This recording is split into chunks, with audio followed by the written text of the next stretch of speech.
If you're in pain, fix it. Do something about it. Too many veterans I know have shut themselves off and will not deal with it. But they're in pain. You have to recognize that it is pain and it can be fixed. You can do this job and be healthy in it. People can actually grow as a result of their struggle. This podcast shares real stories of transformation and explores what it means to live well through life's challenges. Welcome back to the Struggle Well podcast. I'm your host, Britt Myers, and today I'm here with Josh Goldberg and our guest, Art Grau. And Art is a Vietnam veteran and author of the book Josh and I both have sitting here, We Gotta Get Out of This Place, One Soldier's Long Journey Home, which we'll get into some, if not all, of what's in this book today, but also your life experiences, your lessons learned, and just more about who you are. And I'm curious, just to start, because you guys were connected first, which is what brought you into our studio today and me being able to meet you. So how did you meet Art and how did you guys come to become acquaintances? I find it really interesting because both of us at very different times, 10 years apart, went to a Welcome Home Veterans event with a lot of apprehension for very different reasons. And I had been asked to go and attend and then speak at the Welcome Home Veterans event that occurs in Baltimore, put on by Gilchrist. And I speak a lot about a lot of different things, and I generally don't have to spend a lot of time thinking about it. But it felt very daunting to me because it was the first time that I was going to be around Vietnam veterans besides our dear friend Charlie Plum, who had a different experience than Vietnam veterans being a prisoner of war. And Karl Marlantes was going to be there, who's a legend and an author. And so I read Matterhorn. I reread What It's Like to Go to War. I spent a lot of time thinking. I talked to Charlie. I did more preparation than I've done since I was in college. And I think there was a part of me that also associates the Vietnam War with just this heaviness and this darkness. And I think the memorial is so well done because it's almost subterranean in the way but it captures how that experience feels. And I didn't want to take a step wrong. I didn't want to dishonor or cause any grief to anybody. And I walked in to the dinner the night before, and it was laughter and joy, and it took my breath away because I was like, "What the hell is going on here?" It was amazing. It was amazing, and one of the most meaningful experiences of my life, and something I will never forget. And in the process of that, I got to meet you, and you shared about your story the first time that you attended, which obviously we want to get into. And I just getting the chance to meet you, getting the chance to talk to you, and your joyful spirit and just what you exude is amazing. And I just, so I met and I was like, you have to come onto the podcast. You will be our first Vietnam veteran here on the Struggle Well podcast. But I feel like you have so much insight and wisdom to share about life and the journey of never stopping serving. And so thank you, Art, for being here. And I feel very blessed that our paths cross. It's a blessing for me and it's true honor. It really is. Thank you. Of course. And can you speak a little bit about, if we fast forward to the end of the story and then we'll have Brett kind of go back to the beginning, I think it was 2016, but sort of this opportunity that arose for you to attend a Welcome Home Vietnam Veterans event and what that was about, what that story was, but also what was going through your mind as you sat in the car waiting to go in. Yeah. Reluctantly, I went to the first Vietnam Veterans Day celebration sponsored by Gilchrist. My wife knew there were some issues with me. I refused to acknowledge it. Okay, there's nothing wrong with me. And besides, whatever it was, I could fix it anyway. Anyway, she knew that I needed something. And she found the first Vietnam Veterans Day celebration sponsored by Gilchrist at the Martins West in Baltimore and insisted that I go. Well, that was about as enjoyable for me as a hemorrhoid transplant and about as useful, but also opening that huge scab with all the horrible memories. I didn't want to do it.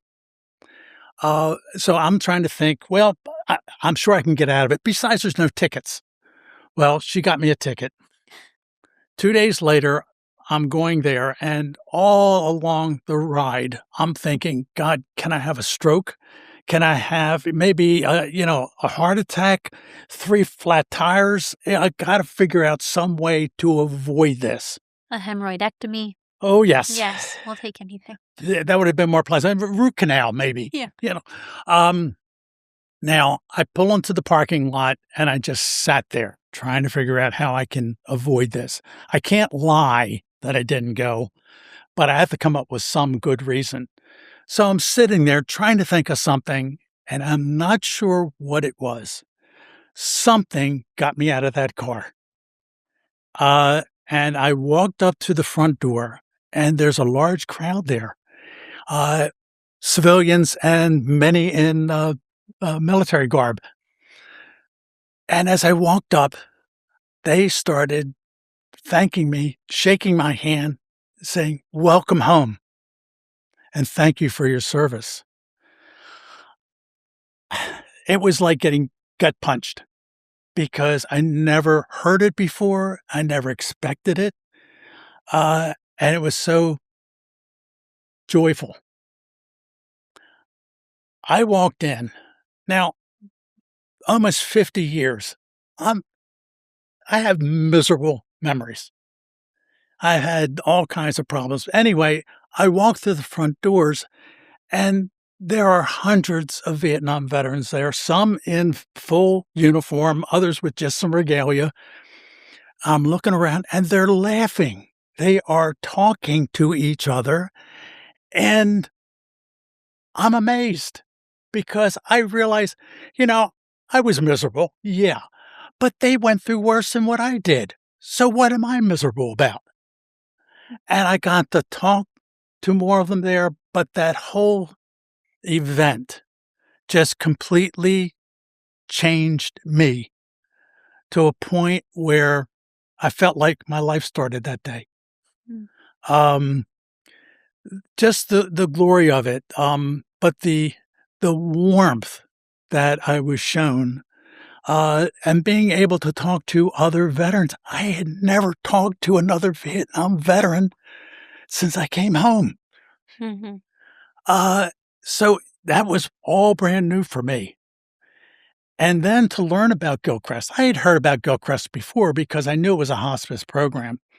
And my mother went through Gilchrist, and I knew how good they were. But anyway, what happened too was after the event and everything that went on, as I left and went out to my car, I just sat there.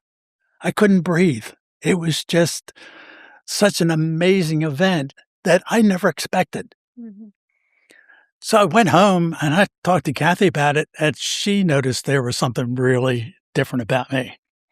And then a couple weeks later, I had been to a surgeon, and the surgeon said, "Listen, we've done all we can for 10 years, and we can't do any more. We have to do surgery.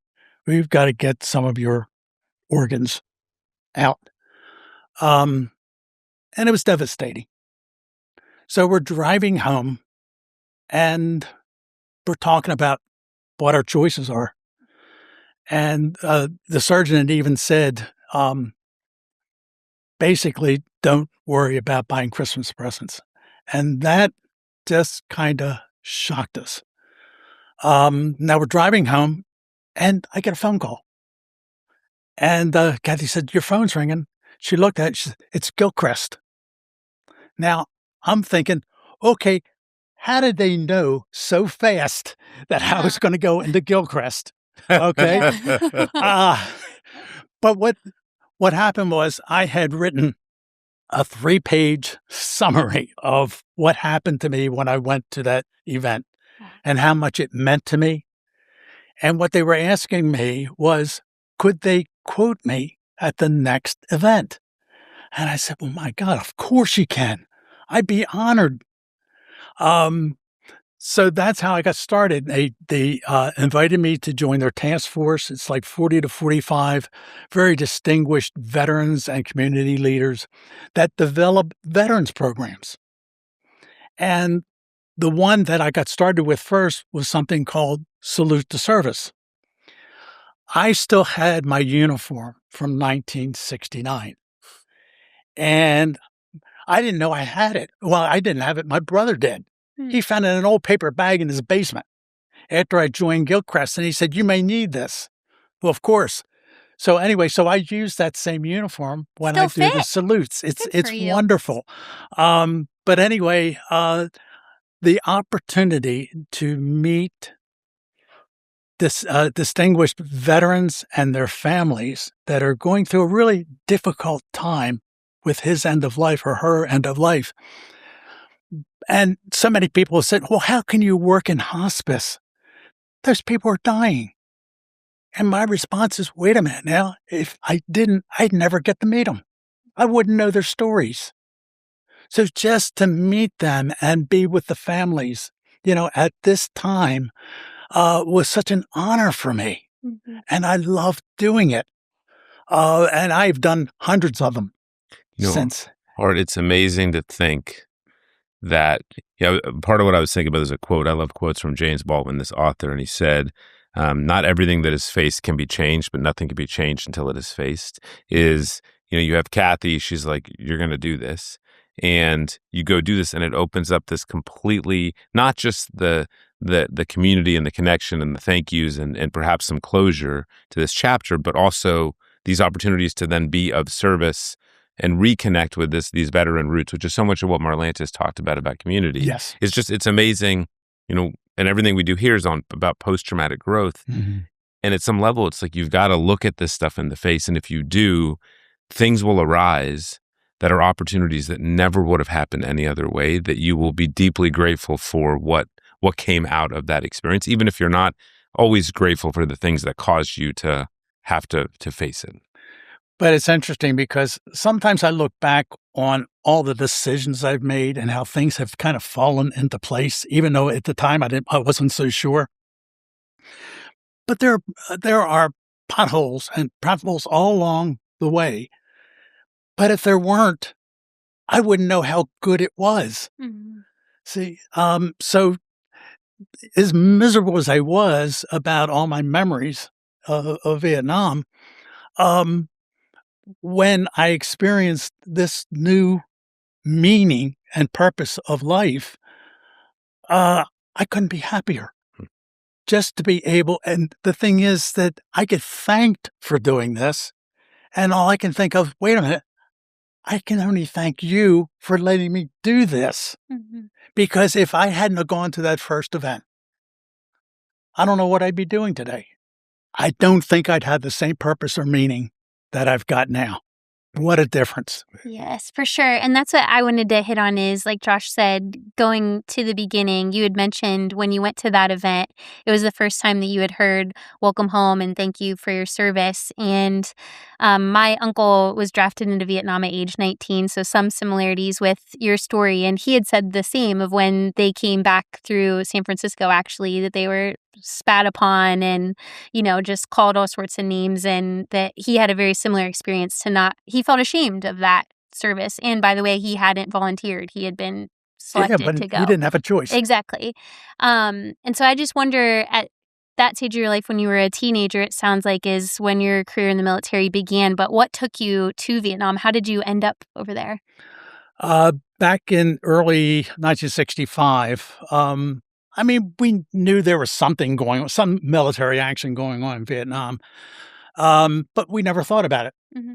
I know there was a draft, and this was before the numbers, so everybody was getting a notice. So I got a notice that I'd go in for my physical and for an intelligence tests. And so I went early to get it done so I could maybe have some choices. And out of a couple hundred people that went through this on this one day, there were just a handful of guys left over at the very end. And all we wanted to do is get out of there.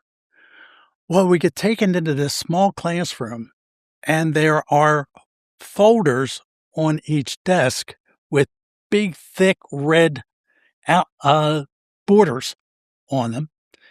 Top secret crypto. Now, we look at these things, and the guy comes in with all kinds of stripes. And he said, well, gentlemen, the reason we pulled you in is you are in the top 10% of the top 10%. And I thought to myself, you liar. Yeah, okay, come on now. Yeah, what's behind that curtain? Yeah. He said, well, does anybody know about what ASA is? And we're all looking around like, no. He said, how about NSA? Well, my twin sister worked for NSA, and a lot of the people that I graduated high school joined NSA. So I knew a little bit about it. Anyway, he said, well, ASA is the Army arm of the National Security Agency. Now, I'm thinking, okay, wait a minute. I'm going to be in a disguise. Okay, I'm going to wear a trench coat. I'm going to be able to disable somebody with my thumb. Mm-hmm. Okay, where do I sign? And he said, well, because normal enlistment is 3 years for Army, but because of all the schooling you'll get, you do have to sign up for 4. I couldn't have cared less. Mm-hmm. You know, Like I a mean- year to learn that move. Yeah. At least, yeah. I mean, I'm all the way up here. And I think I can't wait to get home and tell my twin sister, but I can't. Anyway, so I went in August 17th, 1965. And I go to Fort Dix for basic training. And then from there, I go up to Fort Devens, the spy school in Massachusetts. So I spent a little over a year there learning how to identify and interpret ELINT and SIGINT, which is electrical intelligence and signal intelligence. So basically, enemy transmissions. Okay. So I spent a year learning what that was, how to decipher it, and the equipment that went along with it.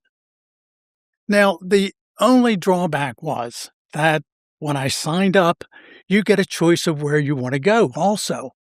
I signed up for Germany.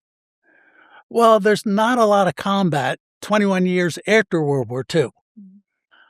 So there wasn't much for me to do. I did everything but train with my primary MOS. But my twin sister came over to Frankfurt, Germany. So on weekends, I would take a gang down to Frankfurt and we'd party all weekend with NSA people. Now, then comes the Mideast War in 1967.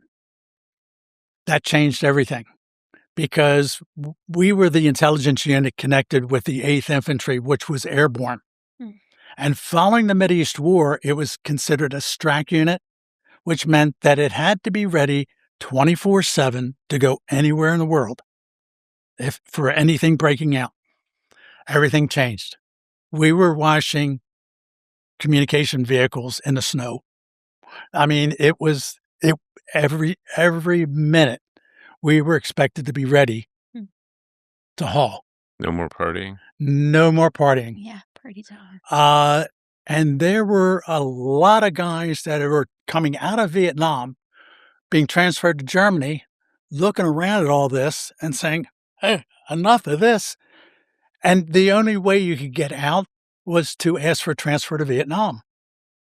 So they went back to Vietnam. And we're thinking it can't be that bad. Yeah, you're looking around like, wait a second. Gee whiz. So the other thing, too, was in 67, we're basically told the war is winding down. So it might not be around real long. And they were giving us 45 free days leave. Then we were going to get combat pay, hazardous duty pay, everything tax-free. And I'm thinking, hey, I may not even be able to get over there. Sounds like a good deal. So I put in a request to go. Well, they denied it twice because I had my MOS, my military specialty, was classified because I work with classified equipment and what I did was classified. So finally, the first sergeant said, if you're really that desperate to get out of here, I'll assign you a secondary MOS as a intelligence technician, okay, which was not classified at the time. So that's what I did. And my third attempt was approved. And I got out around Christmas time, 1967. I go home and I really am thinking, hey, man, I get to go home. And you know what? Well, the war's going to end before I get there. I'll get reassigned back to the States. Isn't this wonderful? Okay, well, I never paid attention to the news. And I'm still thinking, well, the war's ending. So I fly out to California. I get processed out. And I remember everything was foggy from the time I left home to getting on that airplane to go to Vietnam. But I remember being on that airplane with a load of military guys in uniform. And I'm thinking to myself, this might not have been the smartest thing to do. But I'm thinking, well, they were telling us that the Tet offensive, the Tet was the Vietnamese New Year, and it was coming up, and they were going to celebrate, and there was going to be a peace time for a week during that to honor that event. Mm-hmm. So I'm thinking, oh, geez, I get there, we can party for a little while. How old are you at this time? 19. Okay. Mm-hmm. Oh, I'm sorry. Yeah, I was 21. All right. Mm-hmm. So I was old. Oh, yeah. Anyway, as the plane gets toward Benoit Air Base, he says, hold on to your hats, people. We're going in fast. He basically, it felt like he just dropped down. I mean, I felt like we were up in the overheads. Mm-hmm. We get pushed out on the slides. They didn't even have the stairs. They pushed us down the slides. We got down there. They had APCs, armored personnel carriers, taking us away from the airplane because the runway was being fought over. Mm. That Benoit Air Base was it was under fire the entire time. And we're thinking they're celebrating in this wonderful fireworks. Mm-hmm. No. I learned real quick. But as you read in the book, the next morning I got up and I'm not thinking, okay, I'm still stupid. But I want to look around, see what's going on. So I'm out there. I'm basically by myself. And it was very early. It must have been like 5:30, 6 o'clock in the morning. And I'm wandering around. Damn bugs. I mean, these huge bugs were just bzz, bzz, bzz. And out of nowhere, this guy comes out, tackles me, throws me down behind a metal hut, and starts screaming at me, cussing me out, saying, don't you know they're shooting at you? Those bugs were bullets going past me. No, I thought it was actual bugs. Like, that would have put me under, too. And I never got his name. He saved my life, obviously. But that was the welcome to Vietnam. That was my welcome. You realized it was not fireworks nor a party at that point. Then I get processed out, and now I get dizzy on a step stool. So don't get me up too high. So I'm looking at my orders, and I'm assigned to the 371st Radio Research, which was basically the Army Security Agency, but it didn't exist. That's fine. And I'm assigned to a place called Camp Evans. Of course, there's still all this stuff going on. It's total chaos this entire time. I get to Camp Evans, and I understand it's right outside of Hue, ancient city of Hue. That was the biggest battle that went on during the Tet Offensive. I get to Camp Evans, though, and I'm thinking I'm going to be in a metal hut with all this communication equipment. That'll be fine. I can do that. I get there, I put my duffel bag down with all my stuff, and I get pulled outside for formation. They take us to the helipad where all the helicopters are, and we're told we got to get in just to experience what it's like to be on a helicopter. Well, I'm thinking this is kind of weird.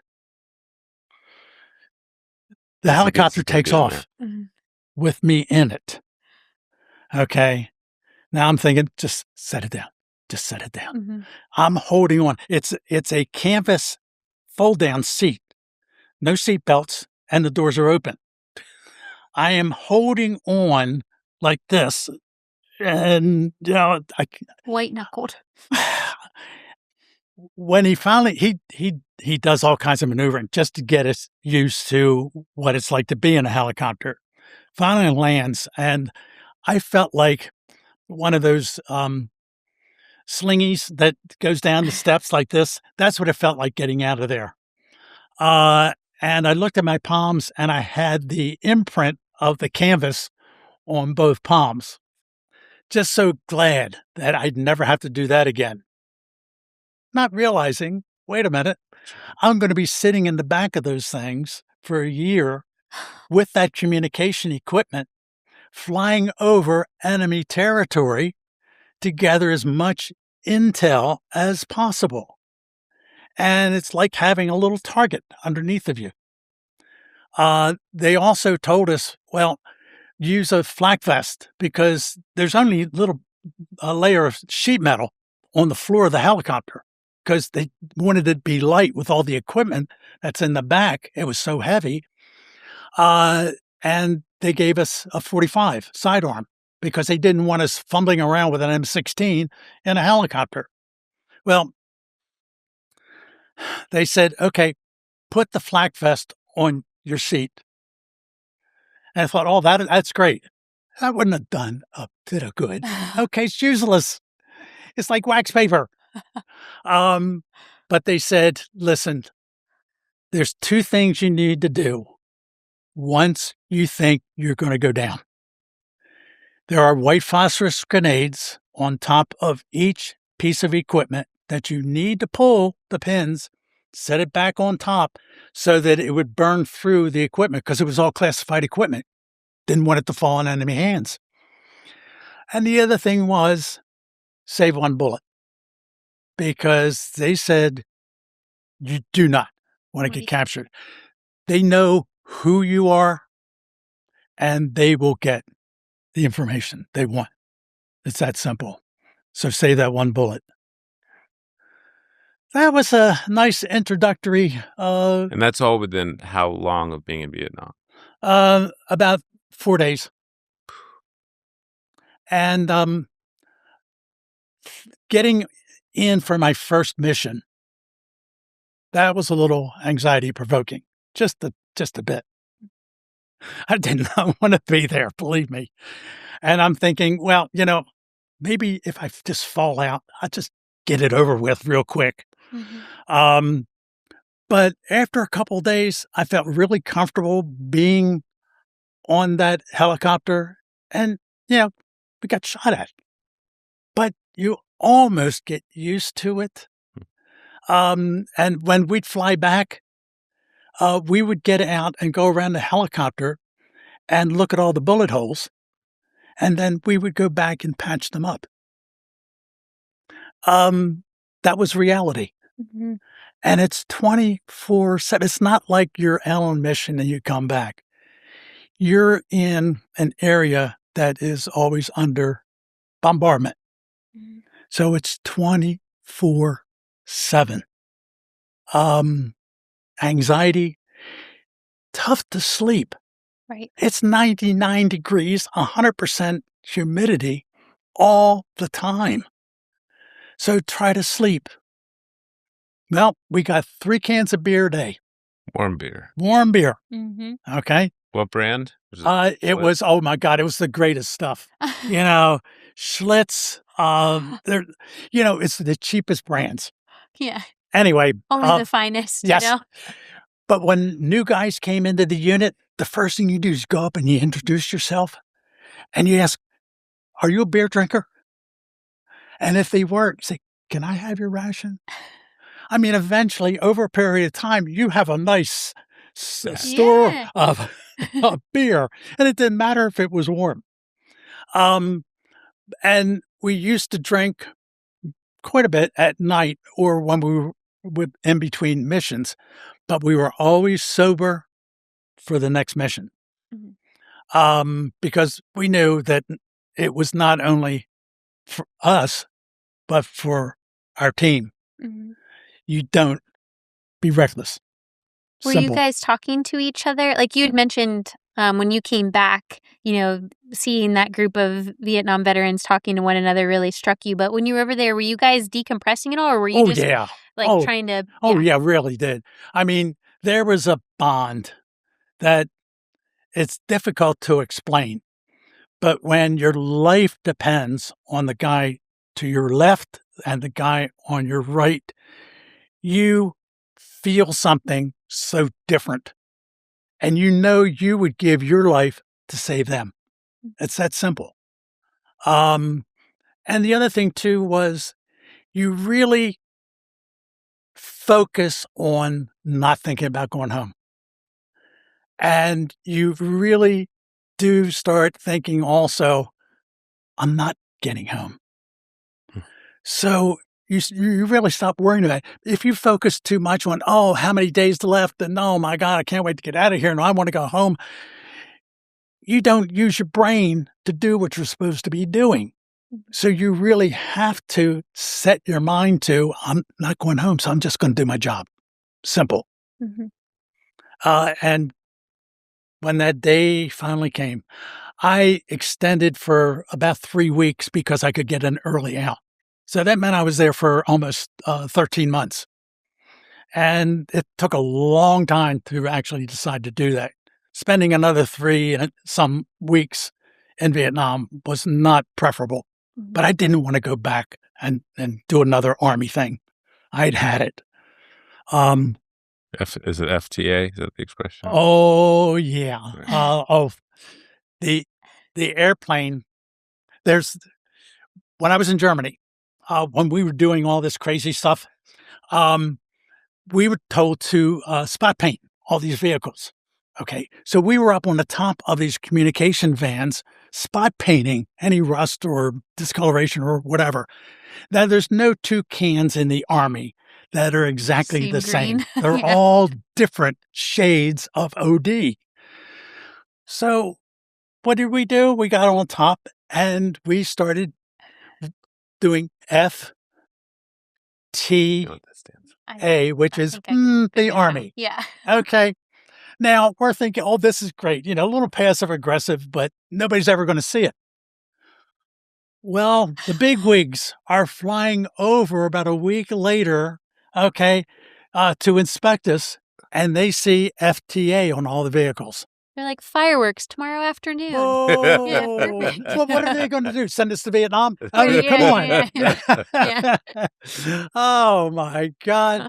But then when I leave Vietnam, the airplane that pulled up for us to get on, Flying Tiger Airlines, FTA. And the roar that came out of that crowd was just unbelievable. We couldn't believe it. How ironic this is. Yes. FTA, can't wait. Couldn't wait to get on that airplane. Went up the steps, got on, went to the back, sat by the window, and I'm waiting. Can't wait to take off. And I looked out the window. There's my entire unit out there waving goodbye. Broke my heart.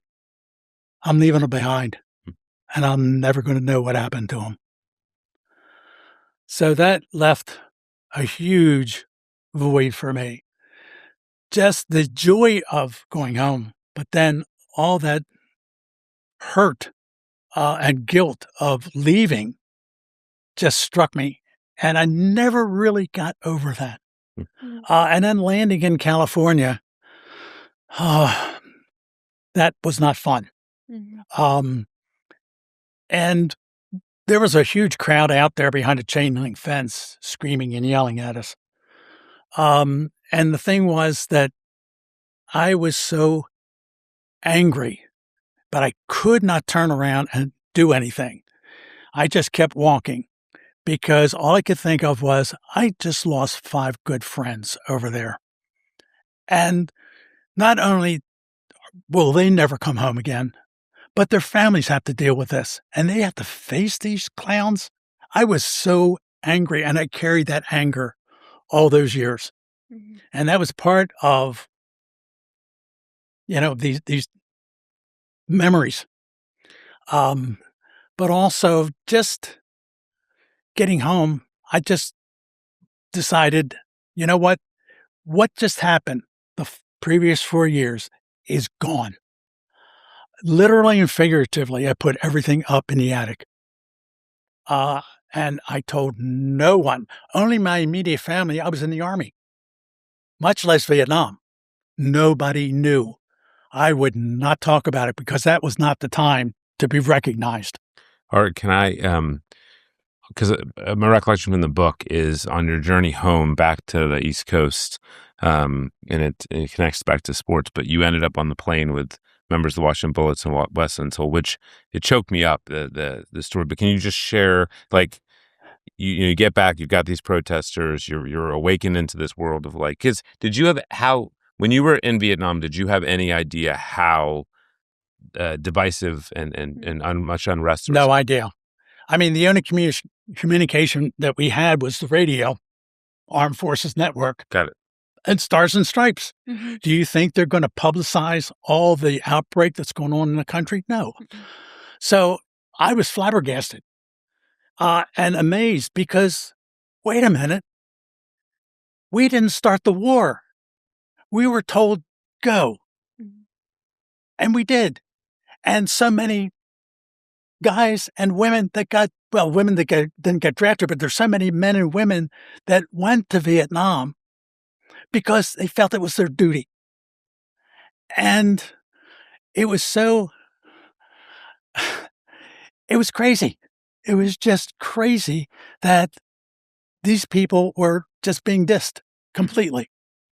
But yeah, when I didn't want to spend time going to a store and getting civilian clothes. I was still in my uniform.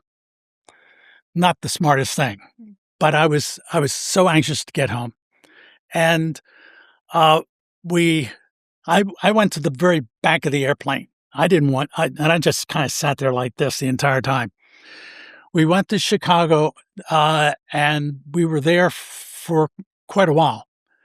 And just before we're getting ready to take off, these humongous guys get on the airplane. And I'm looking at them and I'm thinking, well, I'm going to be in a body bag. Okay. I was scared. And they came in and sat all around me. And this guy that's sitting right across the aisle from me had an afro like this. He must have been 8'9". I mean, honestly. And the guy that's sitting in front of me looked like Johnny Unitas, white guy with flat top. He was the coach. Okay. Anyway, and the guy sitting across the aisle, that was Wes Unseld. He was the star of the Baltimore Bullets. They had just beaten Chicago the night before. But I didn't know who they were. And I'm just cowering and I'm trying to ignore them completely. And Wes Unseld started asking me questions. And I kind of ignored him at first. After a while, I felt like I can't be really rude to him. So I turned around and looked at him, and he said, where are you coming from? I said, I'm out of the Army. He said, but you've got a tan. I mean, it's March. And I said, well, I was in Vietnam for a while. He said, do you have a copy of your orders? Now I'm thinking to myself, why does he want a copy of my orders? And I still don't know who he is. But I reached in the overhead and pulled out a copy of my orders, and I gave it to him. And he took it around and had every one of the bullets sign the back of my orders. What that did for me, again, it opened the door because it wasn't 100% horrible coming home. There was a bright spot there somewhere, and he was it. What he did for me, it was like talking to my old buddy that I'd known for years on the way back to Baltimore. Just the grandest guy. And a lot of them just turned around and thanked me for my service. And I got off the airplane. They made us all get off before them because they really wanted to honor the bullets. And I got off. I went to the bar immediately. And I'm the only one there at the bar. In uniform. In uniform. Mhm. And there's a bartender, but he's on the other side. And he completely ignores me. And I'm thinking, yeah, that's what I expected. Mhm. So finally I said, excuse me, can I have a beer? And he kind of, okay. And he came over and he took a bottle of beer and he set it down in front of me and walked away. Was it a Schlitz? It was a Budweiser. Oh, I hadn't had a Budweiser in many years. Anyway, so I'm thinking, okay, this guy just gave me a message. He's giving me a bottle of beer that I can't drink. Okay. So I waited for a little while. I thought maybe he'd come back over and I said, excuse me. Said, would you at least open it? So slowly he came over. He took the bottle in his hand, took the top, and I can't argue with this guy. Yeah, He shred looked the at chips. me, and it was kind of like, wait a minute now. He figured out I had never seen a cap Whisk that you can cap. open. You needed a can opener or a bottle opener. And I thought, oh, I'm not going to argue with him. I mean, if he can open a bottle with his own bare hands, he's going to be strong. I'm not going to argue with him. So we got to laughing about it. I mean, it was just one of those things. And I got home and I remember walking up to the front porch. Now, my parents did not know I was coming. They knew that eventually I'd be coming home, but they didn't know exactly when. So I rang the doorbell and my mom came out. She saw me and she just grabbed me and held on to me and she started crying. And my dad was in the back. Now, my dad just is not very expressive. A mechanic, and that's all what he knows. And he was never really very emotional about anything. Well, my mom said, Bill, somebody's here to see you. And I heard this grumble, grumble, grumble, like he was being taken at us doing something he wanted to do. Anyway, slowly he comes up to the front door. He looks at me. He grabs me and he says, my son. Whew. That was my welcome home. And then you put it in a box in the attic. I sure did. 50 years. And you went to school. You met the amazing Kathy. Yes. And then did you go, because you went into speech pathology. Is that what you did straight out of school? Yes. I went to 4 years of undergraduate school, then 2 years of graduate school. And in the meantime, ironically, we got married on January 27th, 1973. That was the day they signed the peace treaty in Vietnam. How ironic can that be? Yeah. But we were married. I went through 6 years of schooling. I became a certified licensed speech language pathologist, and I loved it.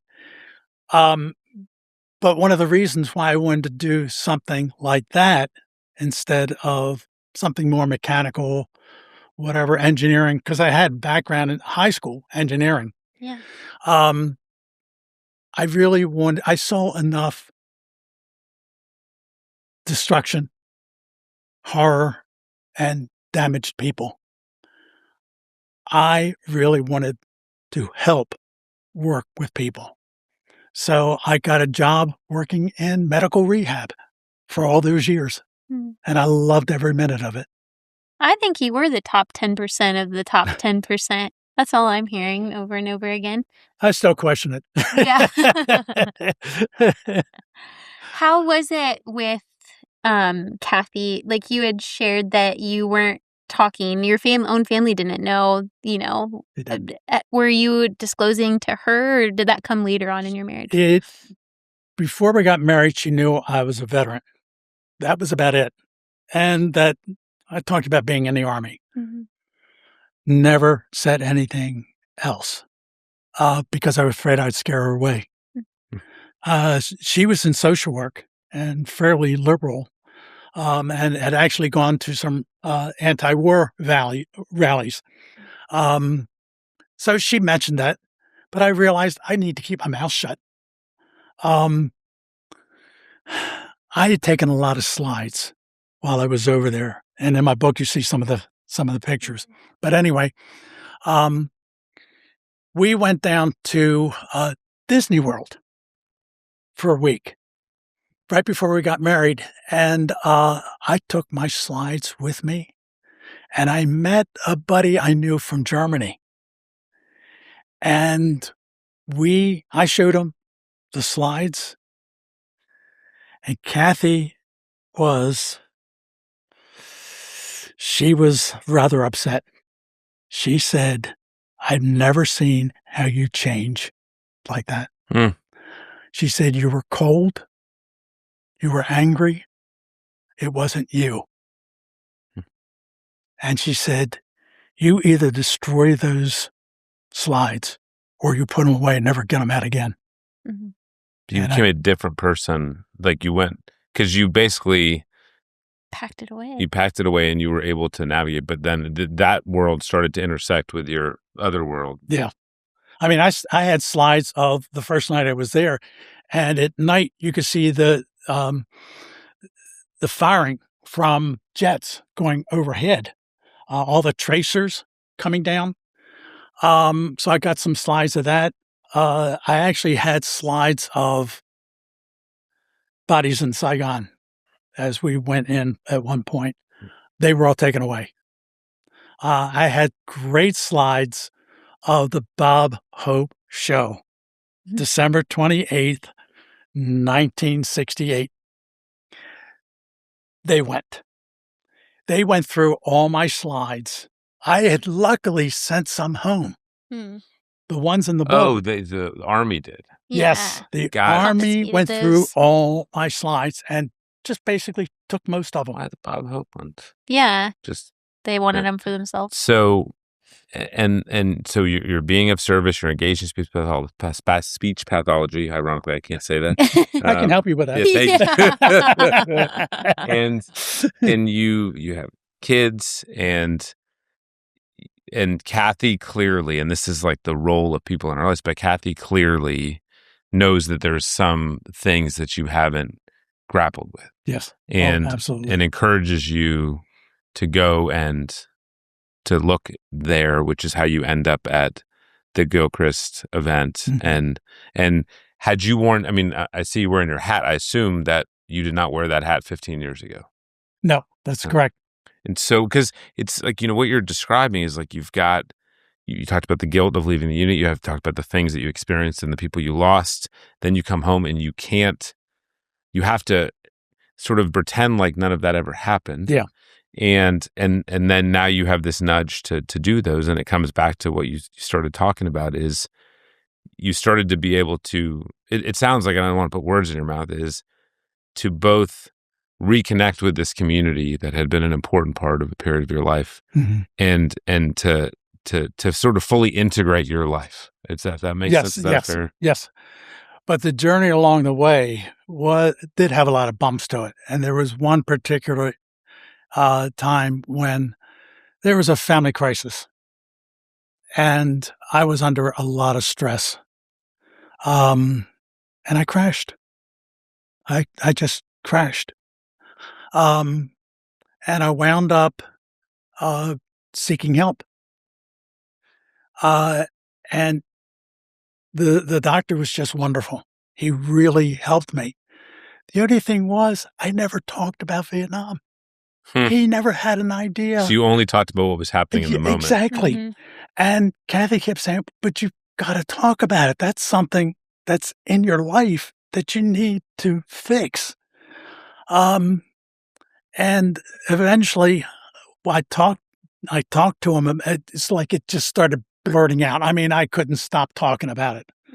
I was telling him all the incidents that happened in Vietnam, how I felt, how I was trying to deal with it, and he got me through it.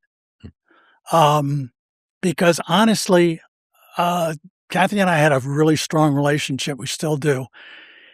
But there was a point where I was afraid it might be too much for her.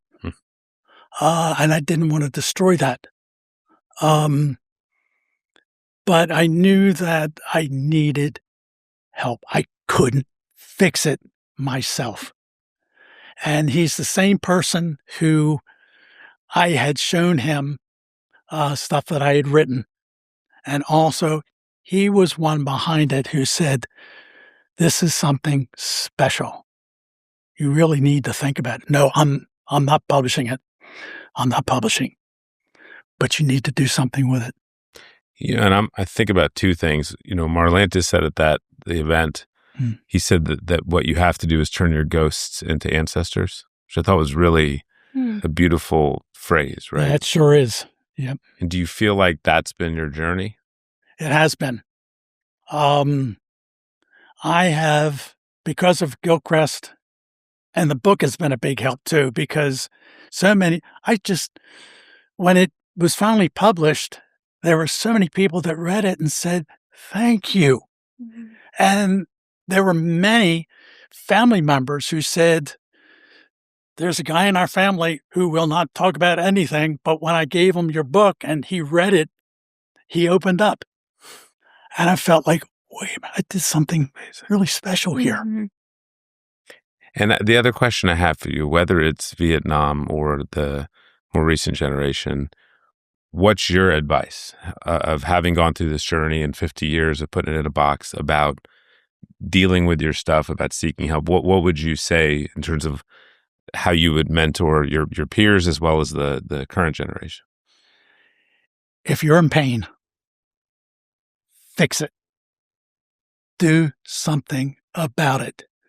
Too many veterans I know have shut themselves off and will not deal with it. But they're in pain. Must not be enough pain where they won't try to fix it. You have to recognize that it is pain and it can be fixed. And what's amazing is it's not just right for your sake, but for the sake of the people around you. But the other piece that's such a powerful part of your story, and it's the heart of post-traumatic growth, which is this idea that the reason you do this is because it opens up possibilities to be of service to other people. And this story, and I just think about it, and you described it to me of getting to do these salutes to service, and you were finally told, other than Wes Unseld, right, and your parents, everything else was not good. Yeah. And then to hear like welcome home and thank you for your services, to get to be there for folks at the end of their life, and again, it just, for me, it's like this integration of your life experiences. And I'm just, as a civilian, I'm mindful that for so many people, that is the most significant thing that they did in their lives. And being able to have that peace and that appreciation and respect before they pass, I cannot imagine how amazing it is. I mean, you've described it, but I just can't imagine what that means to somebody to get to have that pride and that the full sense of ownership of their experiences. That's it. And it's been such a journey in that everything I do gets stacked on top of another event. I know I'm never going to be fixed. It's a journey. It's a process. And everything I do finds more meaning and more purpose for me. And that's how I got through it. And it's amazing. I'm just fortunate. Yeah. There was this one passage in the book, and it said, the impact of those 4 years in the Army changed my entire outlook on life and the tools in my repertoire to deal with the years ahead of me. And you said, I had witnessed enough death, destruction, and man's humanity to man to fully understand that life was incredibly valuable. As a typical teenager, I perceived my life as indestructible and would last forever. Life now seemed to be precious and absolutely fragile. I could now appreciate all living, breathing things. The miracle of childbirth, the hospice nurses with their patients, mama birds feeding their hatchlings, and firefighters lighting the evening sky were fascinating. My appreciation of life had reached a new level. And is that how you feel? How would you describe your perspective? That's a perfect way of describing it. And the other thing too was in association with that, there was an event. We had an in-ground pool and loved it. And every morning I'd go out and I'd make sure it was clean and I'd take the cover off and, take care of it. I went out there one morning and in the skimmer, there was a little chipmunk floating upside down and not moving. So I got him out and laid him on the cement and just looked at it and thought, oh, that's a shame. I love chipmunks. Well, my feeling about anything living at that point was just so different. And I don't know why, but I went over to it and I started poking it like this on its chest. Okay. Now, I didn't give it the mouth to mouth. Yeah. Okay. But I kept doing that it had to have been 15, 20 minutes. Nothing. And then all of a sudden I saw a twitch. So I kept doing it. And then I turned him over and then there was some fluid that came out of its mouth. Okay. And I stroked it and it was warm on the cement. Mm. So, and it just took a long time, but eventually it started moving. And I thought, you know what? This is what it's about. It's life. And, it's not a big deal, but in the full scale of everything, that's what it's all about. Mm-hmm. And that little critter eventually got up and scooted away. And I thought to myself, to have that power, to be able to do something like that. And in some ways, that's what I feel like I do when I work with veterans. I feel like I'm giving something, some aspect of joy in life. And that's what I want to do. Mm-hmm. I want to work with people that maybe are struggling for whatever reason, whether it's medical or psychological, whatever it is. I want to give what I've learned and help somebody else heal or find purpose. So that's what it's been about. It's beautiful and will continue to be about, I'm sure. And I just want to say how grateful I am that you two were able to connect and that you agreed to come in and share some with us. And I know one day when we launch a 12-hour podcast, you'll be our first guest to just go as long, because there's so much that I think we could talk about and so many lessons that we could learn from you and your experiences. And I just appreciate you taking, just even this hour of your day to share some of that with us. And I just thank you so much. And I know that there's others that are watching this that, are going to see some of their story and their experiences and what you've gone through and can hopefully impart some wisdom from that. But if people want to get your book or to read more of your writing, where can they do that? It's on Amazon. It's on Kindle or paperback. But it was not intended to ever get published. With all the nightmares that I would have at night, I didn't want to wake Kathy up. So I would slide out of bed and I had pads of paper and I would just write notes, remembering things that had happened while I was in the military, and especially Vietnam. And over the years, I had a big stack of stuff that I had written. But again, it was for me. It was a therapeutic attempt to deal with the nightmares and everything else. I made the mistake of telling a friend that I'd written some stuff. Oh, I want to see it. First of all, I don't know if I can read my handwriting. I know you'd have trouble. Yeah. So he talked me into getting a laptop. So I started putting all the stories on my laptop. And that then I was able to send to the editor. Mm-hmm. And of course, the first time I talked to her, she said, well, just send it to me. I said, fine, what's your address? She said, well, can't you email it? My response, what's an email?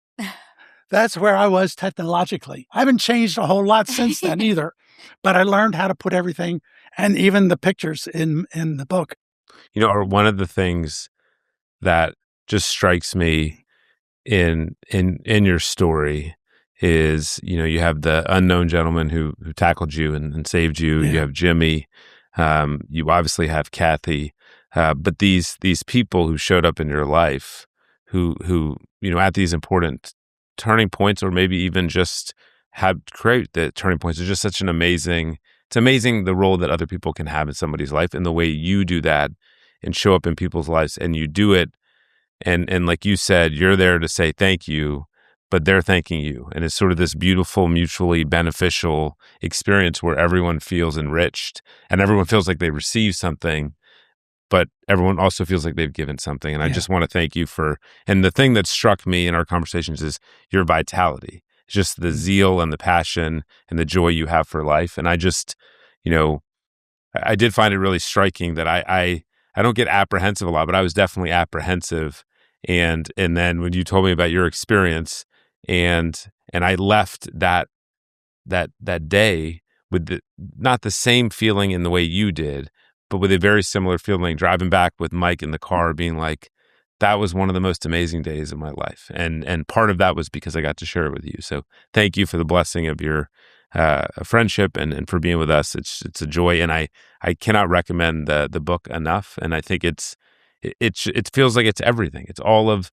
There's no sugarcoating, but it's joyful, it's meaningful, it's sad, it's beautiful, and it lands even for someone who didn't serve and wasn't around when Vietnam. So thank you for the gifts that you've given, even if wasn't your intention. Yeah, I thank fully you. appreciate it. And I never considered myself a writer. I still don't. People just tell me, well, it sounds like you're talking to me. Mhm. So I don't know. Like, I guess that's a style. Yeah. Hey, it worked. It worked. Yes, we just thank you so much for being here, for being part of this podcast with us. And hopefully we'll be able to do more with you in the future. And just thank you also, as you were saying, what continues to kind of breathe life into you is giving back into serving other veterans. And we just thank you for doing that too. So Thank you. it's been a It's privilege. a real blessing. It really is. Thank you, Art. And the honor. Thank you. Thank you.